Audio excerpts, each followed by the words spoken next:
Racing at Heart Right. on GamblesComment.com. It's a little podcast that I do to promote why we probably love harness racing and all the rest. Last night at Kilmore is why we definitely love harness racing. Lochie Cook joins me. Firstly, Lochie, congratulations for your win last night. And we're going to get to the whole story about your journey in the racing and everything along those lines, mate. But firstly, congratulations last night. Yeah, thank you. It was a thrill, and I'm very proud and glad it's happened. I bet you. Just needless to say, mate, I might have owned the equal favourite in the race, and we never got out at all. I don't think so. Yeah, this is a hard interview, mate. Nah, it'll be easy. It would be easy. Lockie, you're a great story, mate. You work at Terang, hence the reason if people are wondering about the reception, that's a little bit of what happens when you're out in the sticks, a long way from nowhere. And it's taken a little bit of setting up to get this much reception, hasn't it? Yeah, it's taken a fair bit of time. It hasn't. There's a little bit of a delay every now and then with your audio, but we'll get there, mate. Last night, you've had a few trial drives, or you've had more than a few trial drives. You've had plenty of trial drives and the likes. Leading into last night at Terang, mate. At Kilmore. Sorry. How were the nerves going into that race? Yeah, the nerves sort of, as I got closer to the start of the race, they just got more and more higher, and I got more nervous. But as soon as the race started, I was pretty good, and it was sort of race time, and everything went out of my head, and I was just happy to be out there. You were happy to be out there. It was a bit of an interesting little race. I'll actually play it up over the top of me there now for people that didn't see it. It was an interesting little race early on. I thought, you're going to be caught wide for a fair way, but you actually went to the front, and then you were just able to dictate your own race. For a young person, were you nervous when you got that far out in front early in your first drive? Did you think, wow, am I going too quick? Or you just were doing what you were told by, I'm sure, Marg and Jason and Glennie Craven were all giving you good instructions to just, which way were you travelling? Yeah, it did flash into my mind, but I reckon if you just drive with a bit of confidence in yourself and just trust your sort of gut instinct, you're normally right. And that's what I did, and luckily enough, everything went as planned, and it all worked out in the end. It definitely worked out in the end. You won very comfortably. The video's still got another lap to go, but that's okay. People can watch that as it goes past. At what point of time did you think to yourself, I'm actually going to win this? I was a bit confident at about the 300. I thought I was in for a shot, but I had a good look back maybe at the 150, and I knew I was home. Maybe 200, and I knew I was home. And it was just an absolute thrilling feeling, and I was just so happy. Can you describe the feeling, mate? Oh, it was just like all the pressure I put on yourself and all that just went out the door, and it was all good. It was just very relaxing and very thrilling. All at the same time. This podcast is just going to go. It's going to go a few little ways around, but I was lucky enough to be working Bendigo Pacing Cup night and a horse, and we'll get to that horse later in the interview. But you own a small share in Code Bailey, and it's a great story, and we will get to all those parts. But was it similar to the elation of that night, mate? Because I know that night you were fairly pumped. Yeah, it's very similar, and I don't really know how to quite describe the moment, but it was just one that I'll never forget. And I'm not quite sure if it tops Code Bailey's win, but it's definitely up there with it and on par. On a par.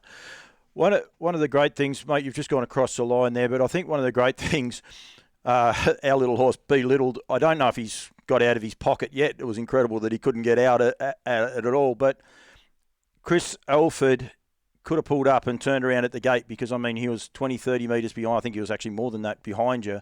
But one of the great gestures that I saw, and I think a lot of people need to say well done to Chris Elford, was to just pull up after the race and came up and gave you COVID safe fist pump too, like you both got gloves on and all the rest. But that must mean a fair bit to a young man, the best in the business, goes out of his way. And I would imagine probably had a little bit more meaning when you watch the replay to see how far behind Belittled was, that Chris has made the effort to go up there and congratulate you post the race. Yeah, he was very good. He was very humble in defeat, and even before the race, he come up and had a few words and just sort of said, "You'll be right. We've all got your back." And I guess that's very soothing and encouraging in the same way. I think that's awesome, mate, and the fact that you've relayed that that's what he does, because a lot of people just probably think Chris Alford's just Chris Alford goes around and drives and all the rest, but I know him personally, and he's definitely not like that, and I think that's terrific. As I said, Racing at Heart podcast, it's on campbellscomments.com. It's designed to get behind the stories of why we do racing, because a lot of us are born and bred into it, or we know got family members and all the rest. Lockie, your story's nothing at all like that. You have minimal horse experience before, I think, going and cleaning numbers at the numbers room at the Trang Harness Racing Club. Is that correct? Yeah, that's where it all started, and it didn't take long. I think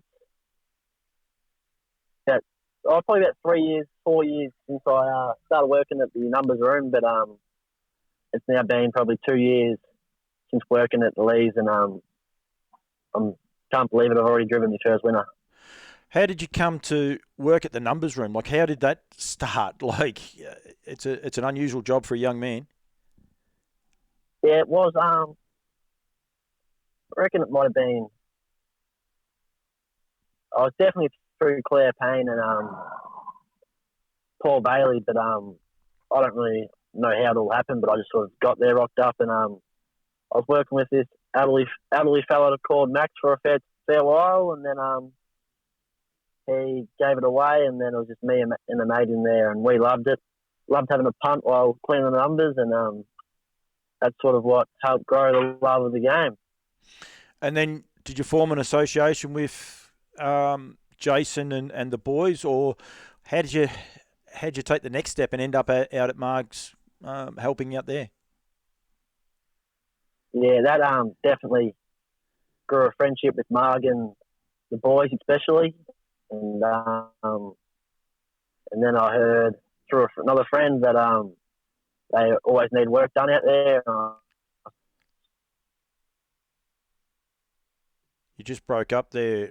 Said I'll come out to Cairns and after. Hang on, Lockie. I might just backtrack you, Lockie, just so people got to hear that, mate. You said that you heard they were looking for someone to come out and help them. You just broke up. Sorry, mate. Yeah, so I'm looking for just a bloke to come out and do a few hours here and there, and I put my hand up and said I'll come out and give you a hand. And then from there it went on, and I started working after school and on the weekends, and it was sort of, for me, I just wanted to work as much as possible. And I just loved doing what I was doing out here because it was just an absolute breeze. And I never really loved the horse, but I reckon working out here made me really love him. So that's what, yeah. So it was more, you liked the people was the reason you went out there more so than the love of the horse. Yeah, that's 100% spot on. And the love sort of grew as I worked out here, I guess. Yeah, that's terrific. There's no horse racing in your family at all? No, there isn't. Oh, no, there isn't. Yeah. My uncle trained a few, but I never really associated with any of his horses. Never did. And until you started working in the numbers room, was harness racing on the radar at all for you? Nah, I'd never really even thought about harness racing. It was just sort of a job. And I guess even before working in the numbers room, I never really, I don't know, wouldn't really bet on the harness or anything like that from an early age or anything. Yep. It was just an unknown. I think there's a pretty it all changed pretty quick. Yeah, and I think there's a good lesson to be learnt there for people, in the industry. Two things that have happened to you. Marg Lee and their general kindness is what got you out there and into the industry. And then the act of Chris Elford last night. These little, they call them 1%ers, but you can't undersell how important they are to selling our industry. Yeah, I reckon the harness racing whole sport is full of those people that are always helping, and they're always saying you need a hand or you need this, you need that, and it's just wonderful to have. Absolutely. Now, you got a share in a horse called Code Bailey, and young people listening to this story, this is a great testament. Effectively, you were given a small share, and I don't know how big or small your share is, through Jason Lee, and basically Jace was worried you were going to leave because you were just working that hard, and it wouldn't have mattered what you paid, you were going to burn out. Yeah, they always say I'm burning out, but that definitely sparked me up and kept me going for a long time. And so they gave you a share in Code Bailey, which, did you realise how good he was when they gave you the share? I always just liked him as a horse. Never really wasn't worried about winning the races. I just loved the horse. He just looked perfect in my eyes. And then when he started racing, he was running around terrain, won one race in Geelong, and I was just thrilled to win those sort of middle class races. And then he took a huge step up in his next prep, and you still there, mate? Yep. He took a huge step up in his next prep, yeah. And I didn't think he could do that. But he's shown us and proved me wrong. Absolutely. You race him in conjunction with Darcy Gardner, Louis Taylor. They're both mates of Jason Lee's. So not just are they AFL footballers, they're good blokes. I've met them both a few times, and they're terrific blokes. But they are family, friends. So it must mean a lot that you've been put in a horse, not just for the sake of keeping you there working. It's not just a horse that's there to make up numbers or anything along those lines. This is a horse that Marg and Jason have put good mates of Jace's into to race, and with the rest of the family as well, including Marg, the Lavargue group, and two of the Lees as well, who aren't in the Lavargue group, I believe. That's why their names are separated off it. But it must mean a lot to you. Hopefully you're still there, mate. The video just went. But it must mean a lot to you to be put in the ownership of a horse with those people. Just again, the way the Lees have taken you under their wing. Yeah, they really have. And they've done a great job taking me under their wing, and it's pretty cool to be a part of that group of such, I guess, highly respected people. I know. Also, last night, after... Are you all right? Yeah, you're all right, mate. Keep going. You're all right. And even after the race last night, Darcy called Marg and put me on the phone. It was pretty cool. He said, well done, and that was pretty special. Yeah, and they're more mates now than owners or anything else along those lines, aren't they? Yeah, you could call them all mates now. Even cooler.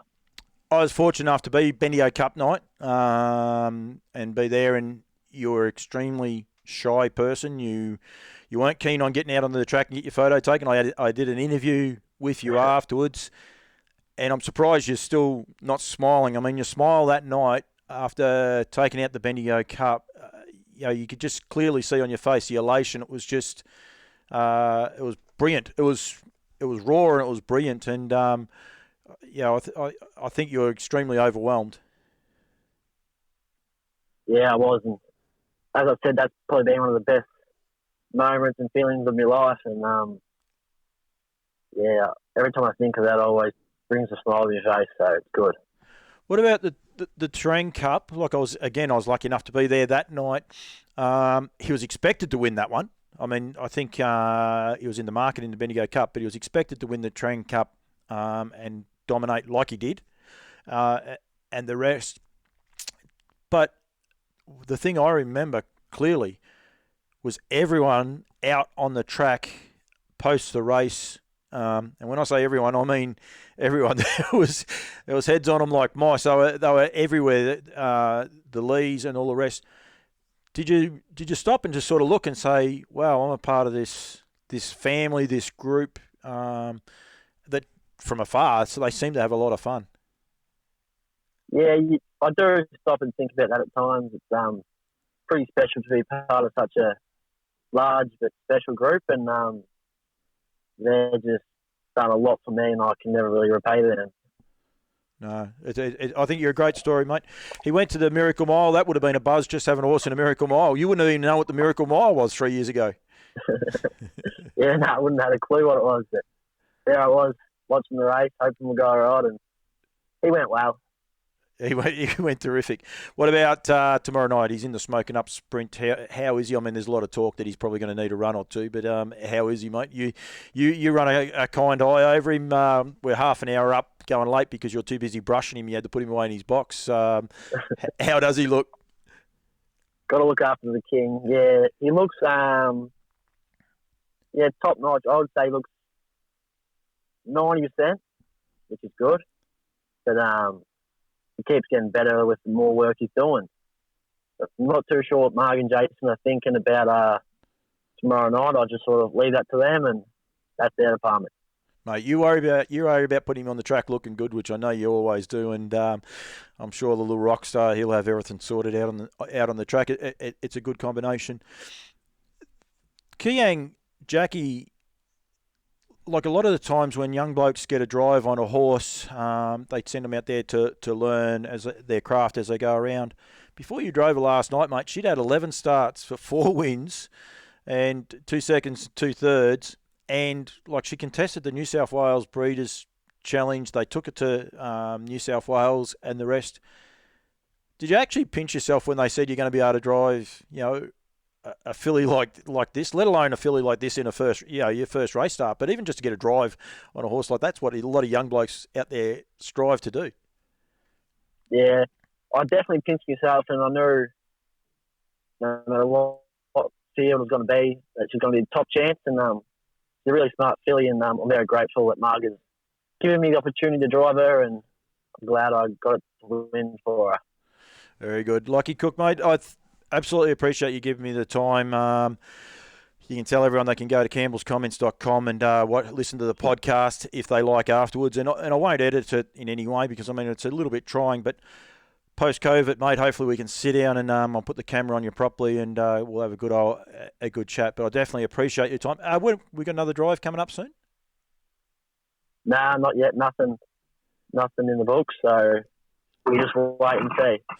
All right, well, a little bit longer than what I wanted, though. He's I've been doing a little bit of media training with him on how he has to answer the phone. So anyone out there looking for a young junior driver, give Lochie a ring, and I'll bet you he answers the phone nice and politely too from now on. Lochie, thank you very much. This has been Racing at Heart podcast. I appreciate your time, mate. Well done for winning last night. I think you're a great story, mate, and I hope a lot of harness racing people and racing people in general listen to this and be aware of how we can grow this sport. It's actually just pretty much be nice to people. Yeah, cheers. It's great to promote the sport, and thanks for the call. No worries, Lochie. Thank you very much, mate. Thank you. Cheers.